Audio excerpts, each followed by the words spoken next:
Watching Eye on Africa here on France 24, I'm Julia Kim, and these are the headlines on the continent. Our reporters follow the plight of those risking everything to reach Europe. For part 3 of our exclusive series on Libya, France 24 gained special access on board the Libyan Coast Guard to follow the harrowing voyage of migrants desperate to flee the war-torn country. We also bring you an exclusive interview with the president of the Democratic Republic of Congo. Felix Tshisekedi told our reporters about his plans to set up a tribunal for those responsible for war crimes. And France 24 is on the ground in Bangui, meeting with those who've survived torrential floods that have left 20,000 people homeless across Central African Republic. But first, to the third of our week-long series of stories from Libya. Today, we bring you an exclusive report on the horrors suffered by thousands of migrants risking their lives to reach Europe. Human rights groups have denounced their treatment and the legality of forcing them to return to a conflict zone. Our reporters managed to film rare pictures on board a Libyan Coast Guard vessel. Here's their report. We're 130 kilometres from the Libyan coast and within 40 of Malta's search and rescue zone.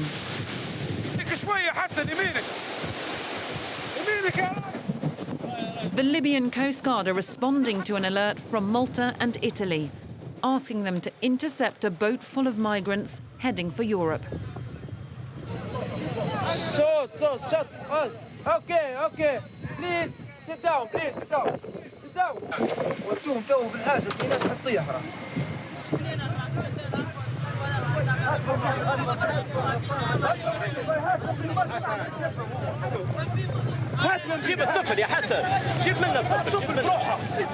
126 people, including 8 children.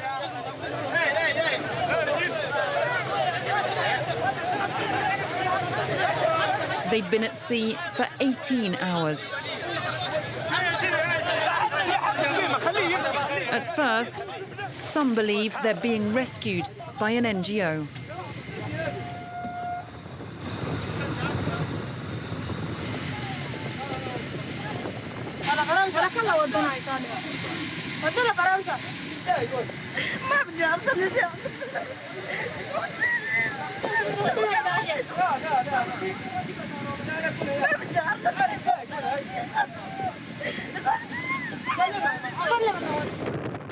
They're crammed in with no food, water, life jackets or blankets.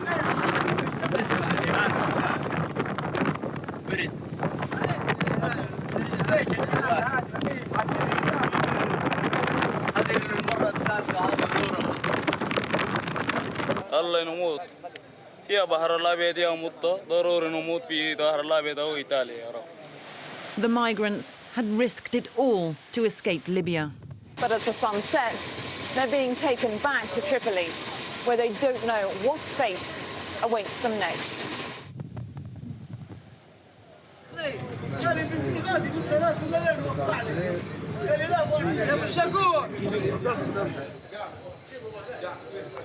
The vast majority of those brought back today are from Sudan.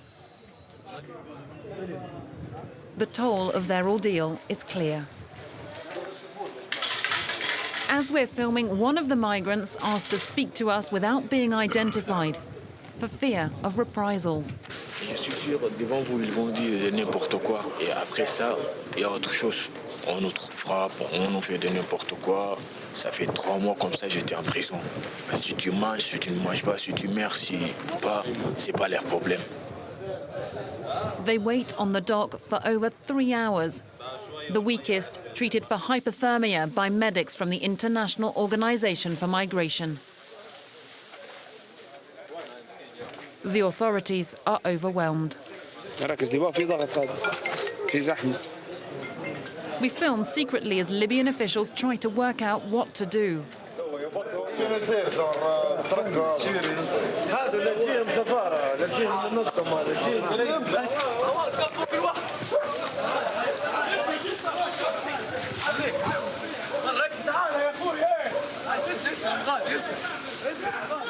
We're told migrants here often throw themselves back into the water to try and escape. Finally, at 11:30 p.m, Libya's immigration brigades decide to take the men away to overcrowded detention centres. And tensions mount. A guard hides his gun. Our filming is clearly disturbing usual proceedings.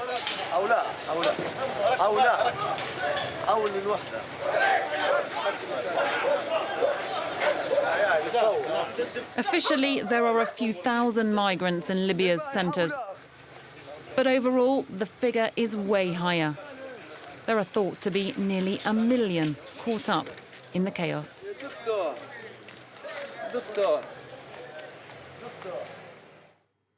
Ethnic clashes have spread to Ethiopia's campuses, claiming the lives of 3 students.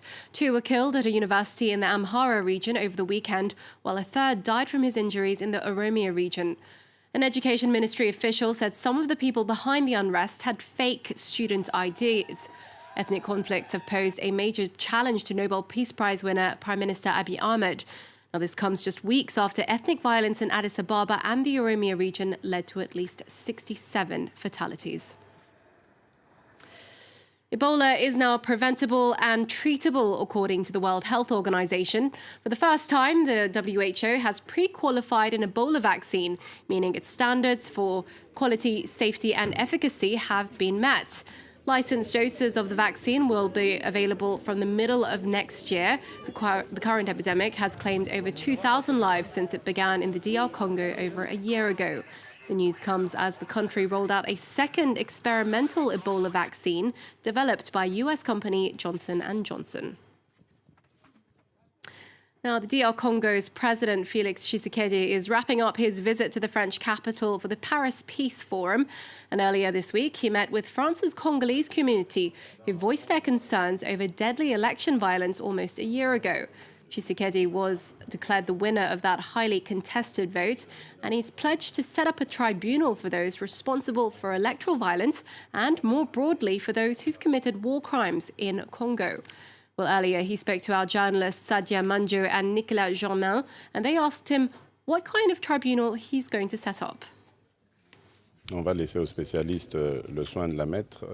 We will let specialists set up the tribunal. The aim is to reinforce the rule of law in Congo.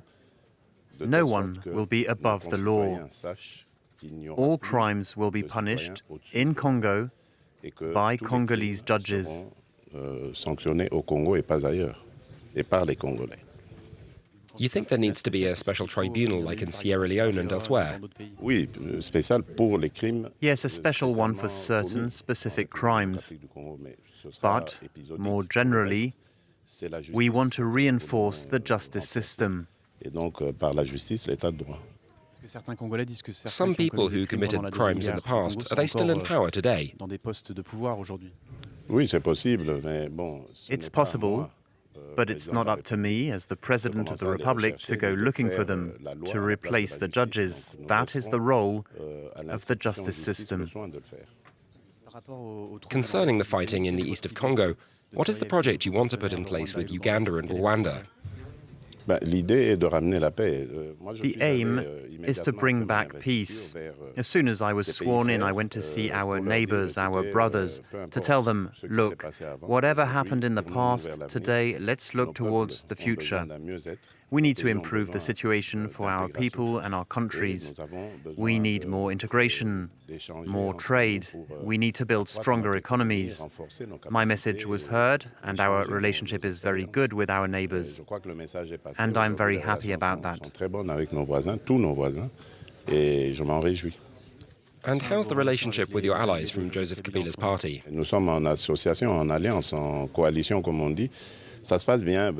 It is an alliance, a coalition. It's going well.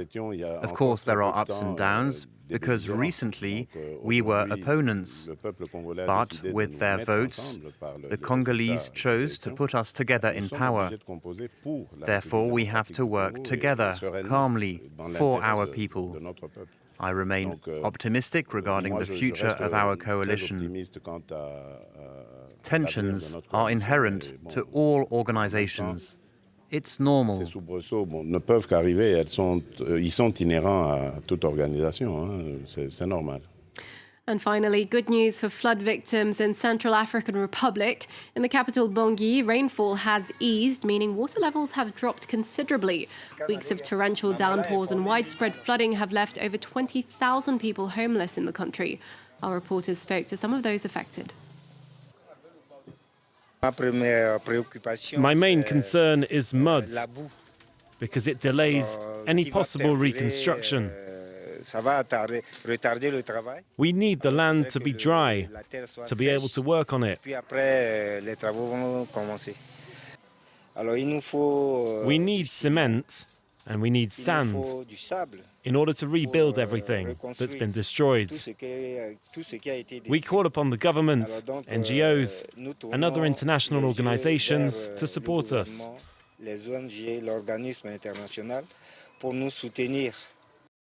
And that's it for this edition. There's more news coming up. Stay tuned to France 24.